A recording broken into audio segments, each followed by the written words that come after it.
বৌদি বলল, কি রে, কি করছিস? বলতো, কিছু কি অসুবিধা হচ্ছে? আমি বললাম, তুমি আমার জন্য আজ যা করলে তা আমার সারা জীবন মনে থাকবে। হ্যালো বন্ধুরা, তোমাদের জন্য আজ আরও একটি নতুন ভিডিও নিয়ে হাজির হলাম। আজকের ভিডিও পুরো দেখলে বীর্য মাথায় উঠে যাবে। আজকে আমি বলব স্যারের বউ মানে আমার বৌদির সাথে ঘটে যাওয়া গোপন কাহিনী। চলুন ভিডিওটি শুরু করা যাক। আমি অভিষেক। আমি তখন চাকরি বাকরি কিছু পাইনি, সবে যৌবনে পা দিয়েছি। সে সময় এত অ্যান্ড্রয়েডের মাতামাতি ছিল না, সবে মার্কেটে এসেছে।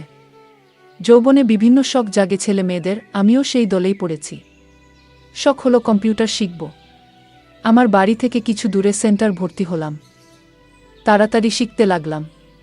এভাবে 1 বছর পর স্যার আমাকে বললেন, তুই এখানেই বাকি স্টুডেন্টদের শেখা, তোর কালচার হবে, আর কাজও শিখবি। আমিও সেখানে কাজ করতে শুরু করলাম। এভাবে কাজ করতে করতে স্যারের বাড়ির লোকজনের সাথে পরিচয় হয়ে গেছিল। ওরা বাড়িতে দুজন, স্যার ও তার স্ত্রী, নতুন বিয়ে হয়েছে। বাচ্চা কাচ্চা হয়নি, দুজনের সুখের সংসার। এভাবে ওদের সাথে বেশ বন্ধুত্বপূর্ণ সম্পর্ক গড়ে উঠল। পুজোতে একসাথে ঘুরতে যাওয়া, শীতকালে পিকনিক করা, সিনেমায় আড্ডা, এইসব চলতে লাগল। স্যার এই কম্পিউটার সেন্টার চালানোর পাশাপাশি অন্য একটা ব্যবসা শুরু করার জন্য কিছুদিনের জন্য বাইরে যাবেন। একদিন তিনি আমাকে বললেন, স্যার বললেন, আমি তো কিছুদিনের জন্য বাইরে যাচ্ছি। তুই কদিন এই সেন্টারটা খোলা, বাচ্চাদের শেখানো বন্ধ করা পারবি তো? করতে আমি বললাম, আপনি কোনো চিন্তা করবেন না, আমি ঠিক কাজ ঠিকভাবে করব। স্যার বলল, তোকে আর একটা কাজ করতে হবে। আমি বললাম, কি স্যার? বলল, তোর বৌদিকে দেখিস, যদি কোনো দরকার লাগে সাহায্য করিস। আমি বললাম, আচ্ছা ঠিক আছে। বাইরে ভালো মানুষ সেজে থাকা। আমি তো হাতে চাঁদ পেলাম। মনে মনে শয়তানি হাসি হেসে আমি নিজেকে বললাম, এতদিনে সুযোগ পেলাম। বৌদি দেখতে বেশ সুন্দরী, 5 ফুটের মতো উচ্চতা, ফর্সা রং, চুলটা কোমর অবধি টানা টানা, চোখ মুখটা একটু 4 কোনা টাইপের, ফিগারটা বাংলা সিনেমার হিরোইনের মতো, স্বভাব বেশ মিশুকে টাইপের। আগে যখন ঘুরতে যেতাম আমরা, ও বৌদি বেশ গল্প করত এবং বারবার হাসির ছলে আমার গায়ে ঢলে পড়ত। ব্যাপারটা আমি অনেকবার লক্ষ্য করেছি, কিন্তু কোনোদিন রিয়েক্ট করিনি সেরকম। কিন্তু মনে মনে এই বৌদিকে ভোগ করার ইচ্ছে দিনের পর দিন পল হতে লাগল। একবার দোল উৎসব উপলক্ষে আমরা শান্তিনিকেতনে গেছি। সেখানে দোল খেলতে খেলতে বৌদি প্রথম আমাকে রং মাখা। আমি যখন রং মাখাতে যাই তখন ভুল করে আমার হাতটা বৌদির অন্য জায়গায় পড়ে যায়। পরে বৌদিকে সুই বলতে গেলে ও বলে, এটা তো স্বাভাবিক। আমি কিছু মনে করিনি। তুই কি ইচ্ছে করে করেছিস নাকি? এটা বলার সময় বৌদির চোখের চাহনি আর ঠোঁটের বাঁকা হাসি যে কি মনে করছিল সেটা আমি সহজেই বুঝে গেছিলাম। শুধু দরকার সময়ের আর সুযোগের। যাই হোক, দাদা গেছে বাইরে, এখন 15 দিনের আগে আসছে না। গ্রীষ্মের সময় সারাদিন সেন্টারে খাটাখাটনি করার পর রাত 8টায় সেন্টার বন্ধ করে বৌদির কাছে যেতাম আড্ডা দিতে। বৌদির হাতে চা খেয়ে মাথা ধরে থাকলে ছেড়ে যেত। যদিও আমি চা খেতে বা গল্প করতে যেতাম না, আমি যেতাম টোপ দিয়ে মাছ ধরতে। একদিন সন্ধ্যা থেকেই মেঘ গুটগুট করছে, কিন্তু বৃষ্টি নামছে না। গুমোট হয়ে আছে পরিবেশ। সেন্টারের এসিটাও গেছে খারাপ হয়ে, আমার তো মাথা ধরে ঢাক।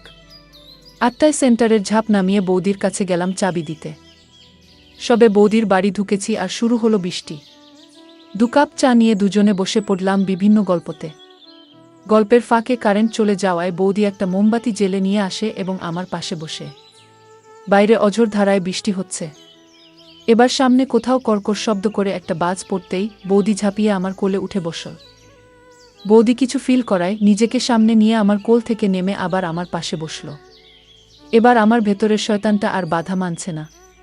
মনে হচ্ছে এখনই এই সোফাতে ফেলে মজা করি, কিন্তু মনকে বাঘে আনতে হবে। আমি বললাম, বৌদি এবার উঠিয়ে আমাকে বাড়ি যেতে হবে। বৌদি বলল, ওমা, এই বৃষ্টিতে কি করে যাবি?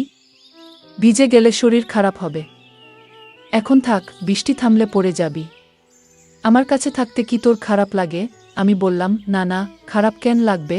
এই বৃষ্টির যা অবস্থা, সারা রাতেও থামবে কিনা সন্দেহ হয়। বৌদি বলল, না থামলে থামবে না, আমার কাছে থাকবি। তোর স্যার ও বাড়ি নেই। একা থাকতে কেমন লাগে? একজন থাকলে ভালো লাগবে। তখন রাত 10টা বেজে গেছে।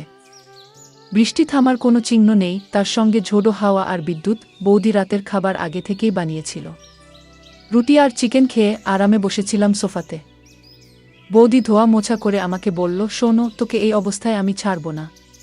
তুই আজ এখানেই শুয়ে পড়, আমি নেকা সেজে বললাম, এখানে তো একটাই খাট, শুতে অসুবিধা হবে। বলে রাখি, বৌদিদের বাড়িটা খুবই ছোট, ভাড়া বাড়ি, মালিক অন্য জায়গায় থাকে।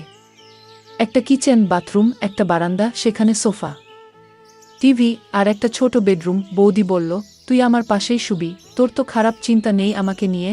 আমার যখন তোর পাশে শুতে অসুবিধা নেই, তখন তুই আর নাটক করিস না। রাতে এক বিছানায় শুব, এটা শুধু কল্পনা করেছি মাত্র।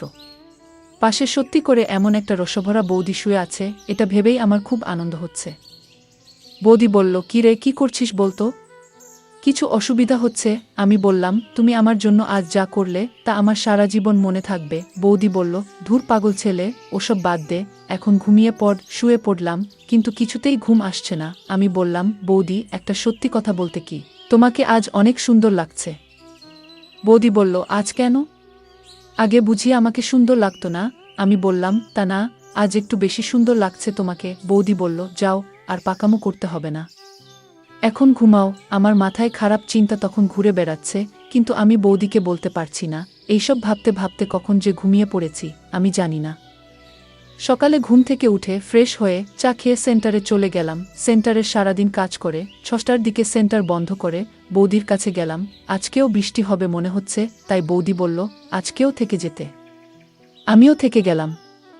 মনে মনে ভাবছি, আজকে যে করে হোক বৌদিকে পেতে হবে, কেননা কালকে স্যার চলে আসবে, আর স্যার এলে আমি আর পাবো না। আমরা খাওয়া দাওয়া করে শুয়ে পড়লাম। আমি এবার বুকের সাহস নিয়ে বৌদিকে আমার মনের কথা বললাম। বৌদি বলল, তোমার কি মাথা খারাপ হয়েছে নাকি?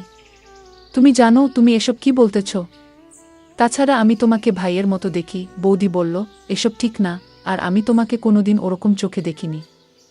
আর কেউ জানলে আমার তো সর্বনাশ হয়ে যাবে, আমার ঘর সংসার সব শেষ হয়ে যাবে। আমি বললাম, তোমার কি মাথা খারাপ নাকি?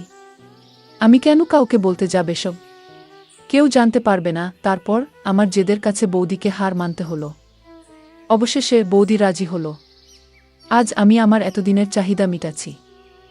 আমার যে কি আনন্দ হচ্ছে বলে বোঝাতে পারবো না। বৌদিকে দেখে মনে হলো বৌদিও খুব মজা পাচ্ছে। আমরা আনন্দের সাথে খারাপ কাজ করে চলেছি। কিছুক্ষণ পর বৌদি আবার জিজ্ঞেস করে, আচ্ছা, আমরা যা করছি তা কি ঠিক? আমি বললাম, তুমি এত ভেবো না তো, এখন শুধু মজা নাও। কিছুক্ষণ পর আমি আমার কাজ ছেড়ে বাথরুমে চলে গেলাম। বাথরুম থেকে ফ্রেশ হয়ে আবার রুমে ফিরে এলাম। বৌদিও ফ্রেশ হয়ে এলো। তারপর আমরা দুজন ঘুমিয়ে পড়লাম। পরের দিন স্যার বাড়ি ফিরে এলো। তারপর থেকে আমি সুযোগের অপেক্ষায় থাকতাম। যখন স্যার বাড়িতে থাকতো না, আমি আর বৌদি মজা করতাম। এইভাবে আজও পর্যন্ত আমাদের সম্পর্ক চলতে আছে। আজও পর্যন্ত কেউ জানতে পারেনি। আর হ্যাঁ, তোমরা যেন কাউকে বলো না। যাই হোক, আজকের ভিডিও এই পর্যন্ত, এবং কালকে ভিডিওতে শিক্ষিকা ও ছাত্র এর এক নতুন গল্প তোমাদের সামনে তুলে ধরব। যদি আমাদের ভিডিওগুলি ভালো লাগে তাহলে লাইক, কমেন্ট এবং শেয়ার করুন। আর সবার আগে ভিডিও পেতে আমাদের চ্যানেলটাকে সাবস্ক্রাইব করুন এবং পাশে আসা বেল আইকনটি বাজিয়ে দিন।